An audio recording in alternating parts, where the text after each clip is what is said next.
दोस्तों, मैं स्मिता शंकर बहुत बहुत स्वागत है आप सबका शिक्षा सिंधु में।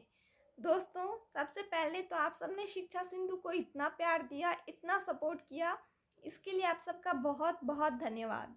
दोस्तों, आज हम इस वीडियो में जानेंगे बिहार में जो हेड मास्टर के पोस्ट के लिए वैकेंसी निकली है वह कैसे कितनी वैकेंसी निकली है, इसका जो फॉर्म भरने का डेट है वह कब तक था, और अगर आपसे कोई गलती हो गई है तो आप इसमें सुधार कैसे कर सकते हैं। साथ ही साथ हम इस एग्ज़ाम के पैटर्न के बारे में जानेंगे और इस एग्ज़ाम का क्या सिलेबस है हम यह भी डिटेल में जानेंगे। आपसे क्या एग्ज़ामिनर पूछना चाहेगा, आपसे एग्ज़ामिनर किस प्रकार से प्रश्न पूछेगा, वह इस वीडियो में एकदम डिटेल में बताया गया है, तो आप इसे ज़रूर देखें, पूरा देखें। दोस्तों, सबसे पहले तो इस एग्ज़ाम का जो वैकेंसी यह निकली है प्रधानाध्यापक के पोस्ट के लिए, यह 6481 रिक्त पदों पर नियुक्ति हेतु यह वैकेंसी निकली है। इसमें आप 11 तारीख तक ही फॉर्म भर सकते थे, यानी आज तक ही इसका फॉर्म भरने का डेट आज ख़त्म हो चुका है। अगर आपसे इसके फॉर्म भरने में कोई गलती हो गई है तो आप 18 तारीख तक इसमें सुधार कर सकते हैं। तो दोस्तों, चलिए हम जानना शुरू करते हैं इस एग्ज़ाम के बारे में कुछ बहुत ही इम्पोर्टेंट बातों को। जैसे यह एग्ज़ाम का जो टाइप है वह रिटन एग्ज़ाम है, या इसमें आपसे MCQ क्वेश्चन पूछे जाएंगे, यानी मल्टीपल चॉइस क्वेश्चन बेस्ड पूछे जाएंगे। बहुविकल्पीय रूप से प्रश्न पूछे जाएंगे, यानी एक क्वेश्चन का कुछ ऑप्शन रहेगा और आपको उसमें से सही ऑप्शन चूज़ करना होगा। आपसे टोटल 150 क्वेश्चन पूछे जाएंगे, 150 क्वेश्चन पूछे जाएंगे और हर एक क्वेश्चन 1 नंबर का रहेगा, यानी 150 क्वेश्चन 150 नंबर के पूछे जाएंगे। और सबसे इम्पोर्टेंट बात यह है कि इसमें निगेटिव मार्किंग है, यानी अगर आप कोई 4 क्वेश्चन गलत करते हैं तो आपका 1 नंबर काट लिया जाएगा। तो ध्यान रखें, तुक्का बिल्कुल ना लगाएं, जो सही है, जो आपको आता है आप वही सॉल्व करके आए, क्योंकि इससे हो सकता है कि आपको जो आ रहा हो उसका नंबर भी आप कटवा के चले आए। तो यह एग्ज़ाम 150 नंबर का है, 150 क्वेश्चन पूछे जाएंगे और टोटल आपको टाइम मिला है 2 आवर, यानी 120 मिनट आपको मिला है 150 नंबर के क्वेश्चन को सॉल्व करने के लिए। इसलिए ध्यान रखें कि एक क्वेश्चन के लिए 1 मिनट से भी कम समय मिला है, तो आपको आपका स्पीड भी बढ़ाना है, स्पीड को भी आपको मैनेज करना है। तो आप अभी से इसका प्रैक्टिस शुरू कर दें। दोस्तों, 150 नंबर के जो क्वेश्चन पूछे जाएंगे वह कैसे पूछे जाएंगे, कहाँ से पूछे जाएंगे, तो इसमें से 100 नंबर के क्वेश्चन पूछे जाएंगे सामान्य अध्ययन से और 100 नंबर के क्वेश्चन पूछे जाएंगे बीएड रिलेटेड क्वेश्चन, यानी आप जो ट्रेनिंग किए हैं उससे 50 नंबर के क्वेश्चन पूछे जाएंगे।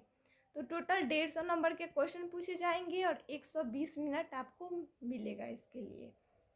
तो इस वीडियो में सबसे इम्पोर्टेंट यह है कि हम यह देखेंगे कि सामान्य अध्ययन से जो क्वेश्चन आएंगे, जैसे सामान्य अध्ययन से इन क्षेत्र से क्वेश्चन पूछे जाएंगे, सामान्य विज्ञान से, राष्ट्रीय और अंतर्राष्ट्रीय महत्व की समसामयिक घटनाओं से, भारत का इतिहास और बिहार के इतिहास की मुख्य विशेषता, जैसे यह इस सब से क्वेश्चन पूछे जाएंगे। भारतीय राष्ट्रीय आंदोलन तथा इसमें बिहार का योगदान, भूगोल, भारतीय राज्य व्यवस्था, भारतीय अर्थव्यवस्था और प्रारंभिक गणित और मानसिक क्षमता परीक्षण। लेकिन इसमें से क्वेश्चन कैसे पूछे जाएंगे, जैसे भूगोल से में आप क्या पढ़ेंगे, भारत का भूगोल पढ़ेंगे, बिहार का भूगोल पढ़ेंगे, उसमें आप किन टॉपिक को पढ़ेंगे, एग्जामिनर आपसे क्या पूछेगा, यह हम इस वीडियो में डिटेल में जानेंगे। तो यह बहुत ही इम्पोर्टेंट है, आप पूरा इस वीडियो को देखें तभी जाएं। तो चलिए हम शुरू करते हैं। अगर आप इसे इंग्लिश में जानना चाहते हैं तो आगे आप देख सकते हैं। चलिए हम शुरू करते हैं सामान्य विज्ञान से। सबसे पहला पॉइंट था सामान्य विज्ञान के अंतर्गत आपसे दैनिक अनुभव पूछे जाएंगे। कई टीचर ऐसे होंगे जो परेशान हो रहे होंगे कि उनका तो कुछ और सब्जेक्ट था, वो SST पढ़ाते थे, हिस्ट्री सिविक्स कुछ पढ़ाते थे, वह साइंस के क्वेश्चन कैसे सॉल्व करेंगे। तो आप ध्यान दें, इसमें आपसे दैनिक अनुभव के प्रश्न पूछे जाएंगे। दैनिक अनुभव तथा प्रेक्षण से संबंधित विषयों सहित विज्ञान की सामान्य जानकारी का परिबोध पर ऐसे प्रश्न पूछे जाएंगे जिसका किसी भी शिक्षित व्यक्ति से अपेक्षा की जा सकती है जिसने वैज्ञानिक विषयों का अध्ययन नहीं किया है। यानी आप वैज्ञानिक विषयों का अध्ययन नहीं किए हैं, फिर भी आपसे ऐसे प्रश्न पूछे जाएंगे जो कोई भी शिक्षित व्यक्ति जिसका आंसर सही दे सकता है। अगला पॉइंट है राष्ट्रीय और अंतर्राष्ट्रीय महत्व की समसामयिक घटनाएं। इसमें आपसे राष्ट्रीय और अंतर्राष्ट्रीय महत्व के वर्तमान घटनाओं तथा बिहार से संबंधित प्रश्न पूछे जाएंगे। तो आपको सबसे पहले बिहार का हर एक पॉइंट, हर एक चीज़ अच्छे से जान के जाना है।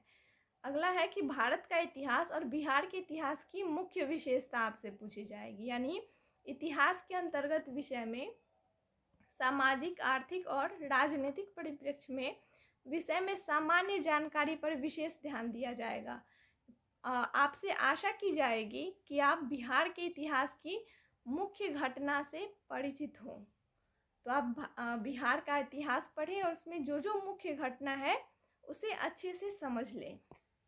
अगला पॉइंट है भारतीय राष्ट्रीय आंदोलन और इसमें बिहार का क्या योगदान रहा। इसमें आपसे इस प्रकार से क्वेश्चन पूछा जाएगा कि भारत के राष्ट्रीय आंदोलन के अंतर्गत 19वीं शताब्दी के पुनरुत्थान के स्वरूप और स्वभाव, राष्ट्रीयता का विकास तथा स्वतंत्रता प्राप्ति से संबंध प्रश्न पूछे जाएंगे। आपसे आशा की जाएगी इसमें कि आप भारतीय स्वतंत्रता संग्राम में बिहार की भूमिका पर आपसे जो प्रश्न पूछे जाए उसका आप आंसर दें। तो ध्यान रखिए, आपसे इसमें पूछा जाएगा भारतीय स्वतंत्रता संग्राम में बिहार की क्या भूमिका रही, इससे रिलेटेड क्वेश्चन, यानी आप बिहार की भूमिका को अच्छे से जान लें भारतीय स्वतंत्रता संग्राम में। अगला पॉइंट है भूगोल। भूगोल में भारत तथा बिहार के भूगोल पर विशेष ध्यान दिया जाएगा। इसमें आपसे भारत तथा बिहार के भूगोल के अंतर्गत देश के सामाजिक और आर्थिक भूगोल से प्रश्न पूछे जाएंगे, जिसमें भारतीय कृषि तथा प्राकृतिक साधनों की प्रमुख विशेषता सम्मिलित होंगी। तो भूगोल में आपको यह क्या जानना है, भारत और बिहार के भूगोल के अंतर्गत सामाजिक और आर्थिक भूगोल से संबंधित प्रश्न आएंगे, यानी सामाजिक और आर्थिक भूगोल को जानना है। भारतीय कृषि और प्राकृतिक संसाधन की क्या विशेषता है इसमें सम्मिलित, वह जानना है। अगला पॉइंट है भारतीय राज्य व्यवस्था। भारत की राज्य व्यवस्था के अंतर्गत भारतीय संविधान, देश की राजनीतिक प्रणाली, पंचायती राज, विभिन्न विकास योजना सम्मिलित होंगे। ऐसे ही अगला पॉइंट है भारतीय अर्थव्यवस्था। भारतीय अर्थव्यवस्था पर प्रश्न, बुनियादी अर्थव्यवस्था, भारत की अर्थव्यवस्था और बिहार की अर्थव्यवस्था पर आपका ज्ञान इसमें जांचा जाएगा कि आप इसके बारे में, बिहार की अर्थव्यवस्था के बारे में, भारत की अर्थव्यवस्था के बारे में क्या जानते हैं, कितना जानते हैं। और इसका लास्ट पॉइंट यह है प्रारंभिक गणित और मानसिक क्षमता परीक्षण। इसमें आपसे प्रारंभिक गणित और आपके मानसिक क्षमता की जांच की जाएगी, मानसिक क्षमता का परीक्षण किया जाएगा। 100 नंबर के क्वेश्चन आपसे पूछे जाएंगे इन सारे पॉइंट से, तो आप हर एक पॉइंट को अच्छे से समझिए। अब 150 में से बचा 50 नंबर, तो 50 नंबर के क्वेश्चन आपसे पूछे जाएंगे बीएड रिलेटेड क्वेश्चन, यानी आप जो ट्रेनिंग किए हैं उनसे आपसे क्वेश्चन पूछा जाएगा। तो आप सब टीचर हैं, ट्रेंड है तभी टीचर है, तो आप सब ट्रेनिंग किए हैं तो आप सबको तो पता ही होगा आपका सिलेबस क्या था। आपको बस उसे रिवाइज करना है। तो आप इसे एक बार देख लें कि मैं यहाँ पे आपके सिलेबस, आपका जो सिलेबस था बीएड का, उसके हर एक यूनिट में हर एक मेन पॉइंट को लिख चुकी हूँ यहाँ पे। तो आप हर एक पॉइंट को देख लें, समझ लें। और मैं इसमें से कुछ पॉइंट पहले पढ़ा चुकी हूँ, कुछ टॉपिक को, और आगे इसके जो बहुत ही ज़्यादा इम्पोर्टेंट टॉपिक है उसको पढ़ाने वाली हूँ। तो आप इस चैनल के साथ जुड़ के रहें, आपको हर एक टॉपिक पढ़ाया जाएगा। और जो आपको पढ़ना हो, समझना हो, वो आप हमें कमेंट में बताएं, मैं उसका वीडियो बना के डाल दूँगी। तो इसमें सबसे पहला यूनिट है जिसमें आपसे बाल्यावस्था की समझ पूछी जाएगी। बालक एवं बाल्यावस्था बिहार की प्रासंगिक वास्तविकताएं पूछी जाएगी। ऐसे ही इसमें और भी कुछ मेन पॉइंट है जिसे आप देख लें। ऐसे ही दूसरे यूनिट में आपसे समाज से रिलेटेड प्रश्न आएंगे, जैसे समाजीकरण और स्कूल का संदर्भ आपसे पूछा जाएगा। समाज में असमानताएं एवं प्रतिरोध, सामाजिक सांस्कृतिक संदर्भ आधारित अध्ययताओं में घरेलू और अनुदेशन की भाषा जैसे कुछ प्रश्न आएंगे। विभिन्न क्षमता वाले अध्येताओं की क्या समझ है, यह पूछा जाएगा।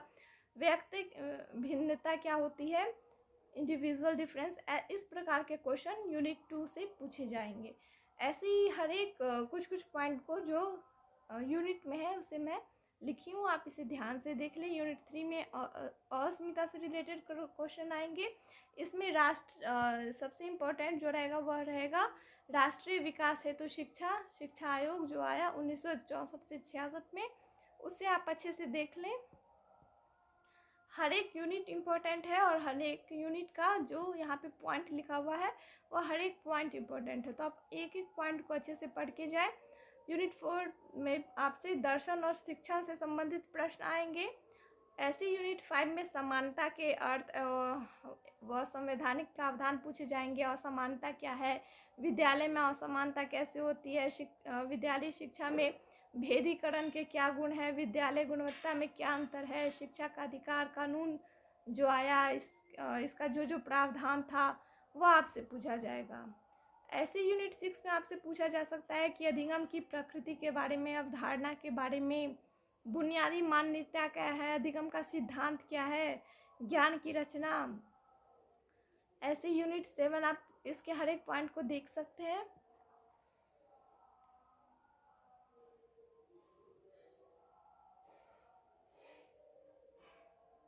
जैसे इस यूनिट 7 में है इकाई योजना, पाठ्य योजना। आप टीचर हैं तो आप रोज़ अपने क्लास में जाने से पहले पाठ्य योजना बनाते होंगे। कोई भी इकाई पढ़ाना शुरू करने से पहले बच्चों को उसका इकाई योजना बनाते होंगे, तो आपसे इसे क्वेश्चन पूछा जाएगा कि इकाई योजना क्यों बनाया जाता है, बनाने का सही क्रम क्या है। इस प्रकार के प्रश्न आपसे पूछे जाएंगे MCQ के फॉर्म में। ऐसे यूनिट 8 है यह।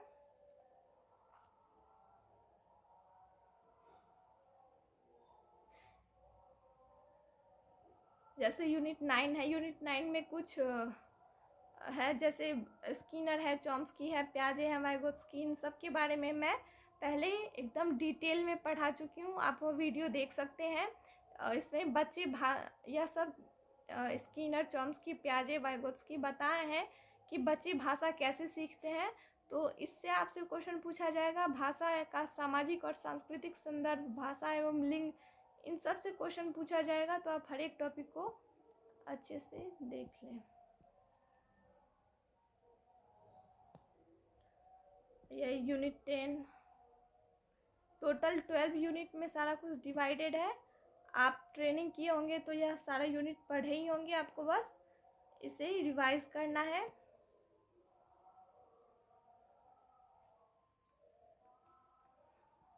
आपको कोई टॉपिक लगे कि आपको पढ़ना है तो आप हमें कमेंट में बता सकते हैं, मैं उस टॉपिक को पढ़ा दूंगी।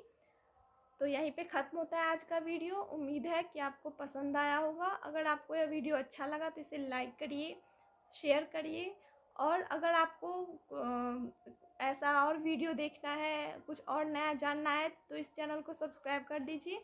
अगर आपने अभी तक नहीं किया है तो जल्द कर ले, और अगर कर लिए तो बेल आइकन को दबा ले ताकि कोई भी नया वीडियो आए तो आपको जल्द से जल्द इसके बारे में पता चल जाए।